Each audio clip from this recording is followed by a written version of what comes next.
ভালো আছি, তুমি ভালো আছো? হ্যাঁ, একদম ভালো আছি। দেবদা একটা ছোট্ট ইস্যু ছিল, বাট সেই ইস্যুটা সলভ হচ্ছে না বলেই বাধ্য হলাম তোমাকে ফোন করতে। ইস্যুটা হলো যে রাম আমার কাছ থেকে একটা টাকা নিয়েছিল, 9 লাখ টাকা, এবং সেটা আমি সায়ন্তনকেও বলেছিলাম যে সায়ন্তন, ও টাকাটা নিয়েছে চাকরি দেওয়ার জন্যে, না চাকরি দিচ্ছে না টাকা দিচ্ছে। তো সায়ন্তনও ওকে বলেছিল রামকে।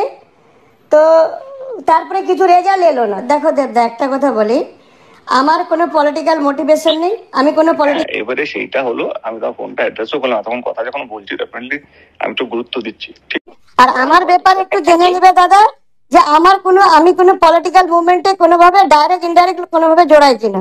এটা আমার অভ্যেস, আমি বিশেষ করে খাই। বুঝে গেলাম। এবারে আমি আমার মতো করে কাজটা রামকে যদি জিজ্ঞেস করবো, তখন সুযোগ পাবো, everything comes out, will let you know, ঠিক আছে? কিছুদিন পরেই ঘাটালে ভোট, তার আগেই ফেঁসে গেলেন তৃণমূলের হেভিওয়েট প্রার্থী দেব ওরফে দীপক অধিকারী। ফের ভাইরাল কল রেকর্ড, চাকরি পাওয়ার আশায় দেওয়া টাকা ফেরানোর আবেদন প্রতারিতর। এমনই কল রেকর্ড ভাইরাল। কল রেকর্ডকে টুইট করে ঘাটালের তৃণমূল প্রার্থী দেবকে খোঁচা হিরণের। কল রেকর্ডের এক প্রান্তের গলা দেবের বলে দাবি হিরণের, যদিও অডিও সত্যতা কথা অস্বীকার দেবের। কল রেকর্ডকে ঘিরে জোর শোরগোল শুরু হয়ে গিয়েছে ঘাটাল মহকুমা জুড়ে। ঘাটাল লোকসভায় ভোটের লাইনে দাঁড়াতে আর মাত্র হাতে গুনে দিন সাতেক বাকি।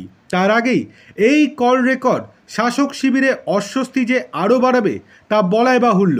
ঘাটালের বিজেপি প্রার্থী হিরণ যে কল রেকর্ড নিজের এক্স হ্যান্ডেলে শেয়ার করেছেন, সেখানে দেখা যাচ্ছে এক মহিলা এক ব্যক্তিকে ফোন করে অভিযোগ করছেন চাকরির জন্য তার কাছ থেকে নেওয়া হয়েছে 9 লক্ষ টাকা, তবে এখন না হচ্ছে চাকরি আর না ফেরত পাচ্ছে টাকা।